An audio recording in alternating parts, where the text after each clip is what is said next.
Mund të hapim aplikacionin, lutem Lisandër? Praktikisht hapim aplikacionin. Do me thënë, Wolti më ofroi një pica sot mua. Dhe jo vetëm. Thank you. We're having a podcast here.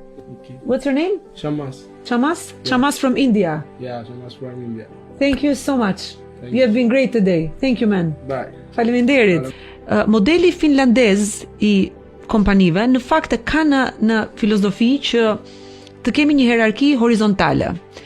Në sensin që edhe nga menaxhimi I poshtëm I bazës, ti mund të shkosh tek një CEO apo tek një shef, edhe të japësh idenë tënde inovatore. Ata e kanë shumë këtë qasje dhe mua më pëlqen shumë në fakt sepse është ajo që unë mundohem të bëj çdo ditë sot edhe të jap akses të gjithëve tek leadershipi I lartë I kompanisë. Është pikërisht pjesa e kulturës të punuarit, ku hierarkia nuk vlen për të dhënë urdhra, po vlen më shumë për të orientuar, për drejtuar biznesin, dhe çdo rol, pavarësisht hierarkisë, ka përgjegjësi dhe ka fuqinë për të marrë vendime.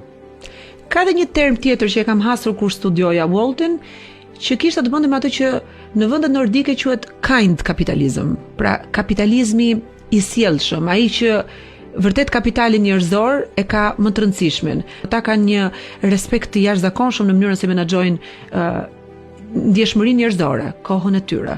Siç kanë kujdes për kurierët, të cilët kanë një punë jo të thjeshtë, por që paguhet shumë mirë dhe vlerësohet ndonjëherë dhe më shumë se puna e një menaxheri të lartë. Mund të them që një kurrier paguhet më mirë se sa një deputet në Shqipëri, pa llogaritur bakshishet e deputetit, se ajo është. Një kurrier I shkëlqyer që performon mirë, po I quajmë kurrieri 100 pikësh. Sa paguhet sot në Shqipëri? Po më shumë se 2.000 euro. Po fantastike, po jo. Subscribe në kanalin Klas Media në YouTube.